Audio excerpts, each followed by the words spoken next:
to catch tuna. Only fish of a certain size are caught, leaving juveniles to grow to spawning age and replenish the stock in the future. Small bait fish are thrown over the side of the boat to lure the tuna to the water surface. The fishermen use the acceleration of the fish as they race to get their prey, hook them and fling them onto the ship's flat deck. The Maldivian tuna fishery forms a sharp contrast to how most tuna is caught elsewhere. Being one of the world's most favoured fish, tuna stocks are being heavily overfished around the globe. Here in the Pacific, one of the world's largest remaining tuna fishing grounds, most skipjack is caught by a method known as purse seining. A large net is drawn around a school of fish by a skiff and then tightened from the bottom like a purse.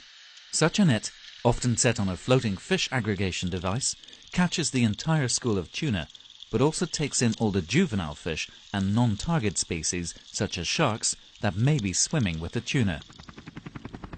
The sheer volume of bycatch lifted from the region by purse seiners makes this fishing method highly unsustainable. Moreover, these industrial vessels, some of them operating illegally, come to fish Pacific waters from half the world away. By contrast, the Maldivian pole and line boats are owned by cooperatives of local fishermen who all fairly share the profits of their daily catch. Unlike most Pacific nations, the Maldives are letting its own fleet fish its waters to keep the tuna revenue within the country.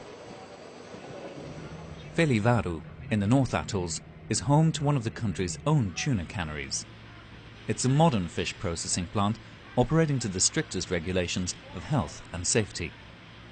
Both fishing and fish processing are vital to the Maldives economy and provide crucial local employment. There are around 500 local people working in this plant. That means 500 families, local families, are looked after. And for fishermen, we pay cash daily. So compared to other industries, what we get from for the company is very well distributed through the community.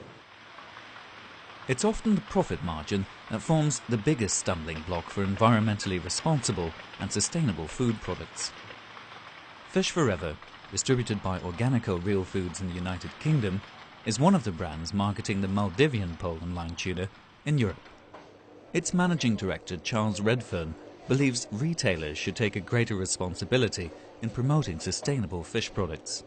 They just say this is a buying option. And that's the wrong way to go, because you're basically saying that these are lifestyle choices, that ethical decisions are lifestyle choices. And they're not. They're critical choices about how we want our products, our food to be produced. So I would like to see the retailers maybe being less neutral about this and actually working very hard to push it.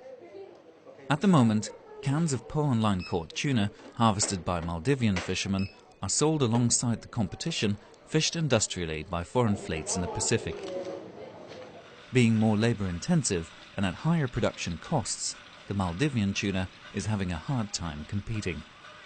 We hope that people in other countries will realize that we are doing something for the sustainability, and we hope that one day people will pay more for our fish. But today, the reality is we get the same price as purse seine fishing and pole and line fishing. There is no difference. In the end, we will have no choice. If we want to run the factory, if we want to do this, we have to go for what everyone else is doing. Just go for the purse seine. In the absence of sustainable